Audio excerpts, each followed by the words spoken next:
Cinematografía en Bolivia está viviendo realmente un retroceso gigantesco. A diferencia de otros países de América Latina que en los últimos 7 años han empezado a reformular sus leyes de cine con el objetivo de imprimir un mayor apoyo a su producción nacional. Bolivia está rezagada desde los años 90, porque la ley que le dio opción a tener un Consejo Nacional del Cine, un centro impulsor para la cinematografía boliviana, ha claudicado gracias a una visión que veía una industria cuando todavía no estaba generándose la industria. Es una situación muy crítica, es por eso que una nueva ley es más que imperioso, que dé cambio y que dé actualidad. La cinematografía en Bolivia nos ha traído grandes satisfacciones. Muchas películas bolivianas son reconocidas en el mundo por su calidad, por sus historias, y estoy seguro que en Bolivia tenemos muchas historias aún por contar. Bueno, respecto a esa ley, la actual ley que usted nos comentaba, don Nelson, la 1302, que muchos la califican de una ley obsoleta, es que por eso se ha planteado desde el año 2015 junto al ministro de Culturas en ese momento, el actual ahora exministro Marco Machicao, un nuevo proyecto de ley para una nueva ley del cine.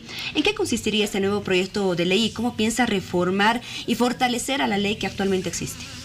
Bueno, uno de los aspectos que ha hecho débil a la 1302 ha sido, primero, la imposibilidad del Estado de visualizar el potencial que existe con la cinematografía. Realmente no ha tenido visión en ese tiempo la estructura política para impulsar una cinematografía propia.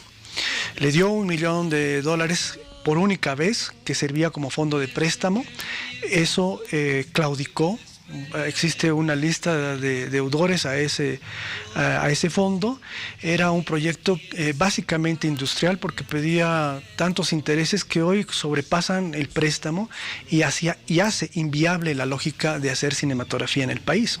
A diferencia, no ha ocurrido solamente en Bolivia, en Chile ha ocurrido lo mismo. Sin embargo, han podido sobrepasar esa situación con una nueva normativa y sobre todo con una conciencia desde el Estado para apoyar el ámbito de la cinematografía. ¿Cuál es el valor de tener cine boliviano en nuestro caso? Sin duda es un emblema, es la posibilidad de que nuestra diversidad cultural se vea por diferentes partes del mundo, es la posibilidad de atraer públicos desde el consumo de nuestros propios productos en alimentos, desde el turismo, desde la literatura, es decir, un abanico impresionante que estimula la cinematografía en cada uno de los países. Quiero dar un ejemplo.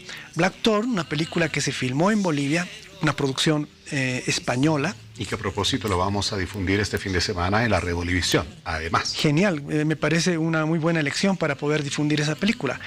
Mucha gente ha captado el turismo, la región de Uyuni, gracias a esa película, porque ha podido darle un escenario distinto, una opción diferente a visitar algo tan exótico como pues un territorio lleno de sal. No, y hemos visto a lo largo de la historia de la televisión, del cine, cómo definitivamente los estados, los gobiernos han sido fundamentales para posicionar la identidad de un país, de una marca, a través precisamente del cine. Vaya uno a ver cómo las películas mexicanas han invadido prácticamente el mundo, lo propio en España. Ha habido un soporte muy importante desde los gobiernos en esa visión que precisamente señala, ¿no?, de reposicionar la imagen, proyectarla, atraer turistas. Tomar presencia en el mundo. Es triste como los bolivianos tenemos que recordar el pasado. Estamos con el fútbol, ¿no es cierto? Recordando el 94, ¿no? Pasan los años y en vez de mejorar estamos yendo para atrás.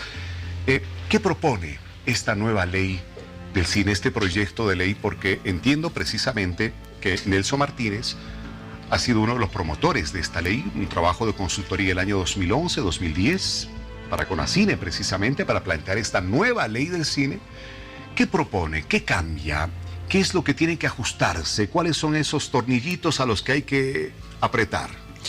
Bueno, de hecho, el proyecto de una nueva ley del cine surgió durante ese periodo, pero ha ido mejorándose a lo largo del tiempo. Llevamos 5 años empujando una ley, ya dejé de ser consultor hace mucho tiempo, pero no por ello hemos dejado de lado trabajar por una propuesta legislativa que permita recuperar una soberanía audiovisual para Bolivia. Consideramos que el cine boliviano es viable, es posible difundirlo por el mundo, difundir Bolivia a través del cine, y en esa perspectiva creemos que lo importante es aprender del entorno latinoamericano y las experiencias que se han dado. Y en ello significa tener un fondo cinematográfico que permite impulsar a través de concursos y no elección a dedo de quién va a tener recursos para hacer cine. Creemos que debemos dejar de lado esa lógica y debemos entrar en un nivel de competencia y de competitividad interna para generar proyectos cinematográficos. Un fondo concursable. Un fondo concursable que nos permita llevar adelante proyectos cinematográficos. Este sería el FONCAB, el Fondo Nacional de Fomento al Cine y Audiovisual Boliviano, ¿cierto? Así es, esa es la propuesta que está ahora en la Asamblea Plurinacional.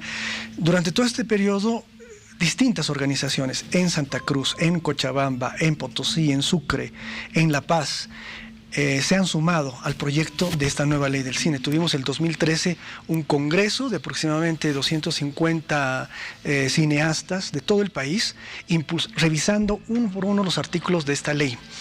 De ese entonces, 2013 hasta hoy, hemos venido dialogando con todas las autoridades para lograr el punto de iniciación a este nuevo periodo de vida que queremos dar a través de una nueva normativa. Creemos y tenemos toda la fe de que en esta gestión se pueda llevar adelante. Tenemos toda la esperanza, no podemos perderla ahora, ¿no es cierto? Hemos caminado tanto, creemos que es viable este proyecto, se ha conciliado con diferentes instancias gubernamentales que hacen el análisis de la normativa, y tenemos una propuesta que sin duda es viable para un nuevo cine, que significa un fondo, una inyección económica que va a permitir desarrollar toda la cadena productiva, no solamente el hacer una producción cinematográfica, el rodaje, se requiere la preproducción, se requiere la guionización, debe haber recursos para ello. Entiendo que actualmente solamente rige un fondo, ¿no es cierto?, que es el del municipio de La Paz, y creo que otro en Cochabamba, no sé, me confirmará Nelson, de unos 1 millón de bolivianos aproximadamente, que son unos 150.000, perdón, 120.000 bolivianos que equivalen. Bueno, obviamente eso no ha de alcanzar para hacer mucho, ¿no? Rodar algunas partes de una película, pero estamos hablando de muchos cineastas, de ambiciosos proyectos, para los que obviamente este fondo no abastece. Se hizo una exploración respecto a cuántos recursos se deben utilizar para hacer una película de bajo costo, porque hablamos de películas de bajo costo cuando está por debajo de los $300.000. Existen proyectos entre 150 y $300.000, proyectos de largometraje que se pueden realizar. Existen hoy en la actualidad el Fondo Ibermedia, al cual un cineasta puede acceder solo con el 50% de su presupuesto. Es decir, si tiene un presupuesto de $200.000, llega máximo a $100.000 de apoyo del Fondo Ibermedia. Pero para ello tiene que tener además una dilatada carrera, ¿no? No es que un cineasta nuevo va a poder acceder a ese fondo. Y tiene que tener coproducción latinoamericana. De alguna productora iberoamericana. Tiene que tener una coproducción latinoamericana. Entonces eso significa que debe desarrollar un trabajo previo, ¿no? De confianza además, porque no todos se meten a un proyecto cinematográfico o sea que no es fácil sin conocerse, ¿no es cierto? Eso es lo que tenemos hoy, es eso, ¿no? Y te dan el 50% de tu presupuesto. El otro 50% debes lograrlo. Nosotros estuvimos trabajando en un rodaje de la película 2013, se llama Cuando los hombres quedan solos. Es una película de ficción que habla sobre la dictadura militar precisamente, y la rodamos el 2013. Al 2016 aún no terminamos de conseguir los recursos para la postproducción. El tiempo de producción de una película es aproximadamente 3 años de realización, desde la guionización, el rodaje y la postproducción. Un término medio, porque existen películas que están 5 o más años. Ahora, pensando en todo ello, Nelson, es que se viene trabajando también de otras maneras, como lo que se hizo hoy, por ejemplo, que es el lanzamiento de una convocatoria a lo que conocemos ya desde hace 9 años aproximadamente en Bolivia, que es el Bolivia Lab, el Laboratorio Internacional del Cine. Háblenos de ello.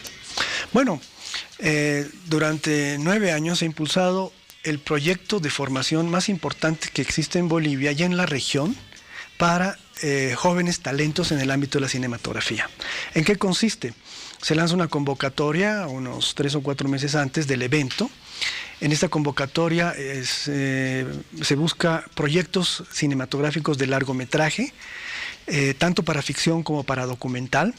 Se seleccionan esos proyectos y vienen de diferentes partes de América Latina a un laboratorio. En el laboratorio, con expertos en diferentes áreas, producción, guionización, actuación, realizan una prueba de cada uno de los proyectos para mejorarlos, ¿no? Esto sirve además para establecer contactos de coproducción en el futuro con los proyectos Ibermedia, porque son países que están dentro del proyecto Ibermedia. Luego, en el mes de julio, se realiza este evento, además de una muestra cinematográfica. Este año, Perú es el país invitado. Y obviamente vamos a tener cinematografía de ese país y vendrán cineastas a tener charlas con los cineastas bolivianos. Durante 9 años se ha llevado adelante este proyecto y realmente los recursos que recibe esta propuesta, esta iniciativa, son muy pocos, son escasos. Estamos realmente languideciendo. Probablemente no tenga futuro hacia adelante este tipo de iniciativas. Lo mismo pasa con FENAVIT, por ejemplo, que es el Festival de Cine y Video en Santa Cruz, que lleva 17 años y también está languideciendo. Estamos en un proceso de retroceso franco, tanto en el proceso de formación para nuevos cineastas, como en el impulso desde el Estado para la creación de nuevas películas. ¿Y cuánto lamentamos permanentemente que estamos prácticamente invadidos de producciones foráneas, ¿verdad? Tanto en nuestra televisión como en el cine. Y da pena porque definitivamente nuestra identidad no se la ve. No la podemos observar en una pantalla, ¿no es cierto? Con suerte palparla en un mundo cada vez más globalizado y donde cada vez nuestra propia cultura nos es más ajena. Cuán importante ha de ser sin duda que el Estado asuma su rol y esta ley permita a nuestro cine salvar en nuestra comunidad aquellos espacios de identidad que los vamos perdiendo poquito a poco, y eso da muchísima pena. El cine definitivamente fortalece la identidad de una nación. Como películas como Mi Socio. Yo recuerdo todavía que esa canción de Mi Socio, que fue compuesta para la película, se le escucha hasta en las peñas, ¿no es cierto? Y la gente la canta y vibra, porque recuerda y se identifica con ella, ese cine puro nuestro, que muestra nuestra tradición, nuestra cultura. Y lo estamos perdiendo, y eso da mucha pena. Definitivamente. Imagínate cuál es el valor del cine. La película Vuelve Sebastiana, el documental Vuelve Sebastiana, de Jorge Ruiz, es considerada una de las 10 mejores películas del mundo. Es una verdadera joya. ¿Por qué? Porque ha permitido retratar la vida, la cotidianidad de un pueblo que está en proceso de desaparición. Ese es el valor que tiene la cinematografía, la posibilidad de reponernos, de mantener la historia en nuestra memoria, de alentar la memoria de un pueblo, de también incentivar la creatividad. En realidad es un rubro muy importante que es parte de una industria cultural en el mundo. Te doy un ejemplo. Brasil, que es un país muy cercano al nuestro, invierte anualmente $300 millones para su cinematografía. Colombia este año ha invertido $21 millones para impulsar el cine de este año. Eso significa que están proyectando aproximadamente entre 10 a 15 películas Colombia de estreno anual. Y necesitamos pantallas, necesitamos recuperar nuestras pantallas. Esa es la lucha que ha iniciado el movimiento del nuevo cine y video boliviano junto con otras organizaciones. Santa Cruz, la Asociación de Cineastas de Santa Cruz, la Asociación de Cineastas de Cochabamba, por ejemplo, el Festival de Cine de Derechos Humanos en Sucre. Todos ellos nos hemos aunado para llevar adelante este proyecto que definitivamente es viable para el país.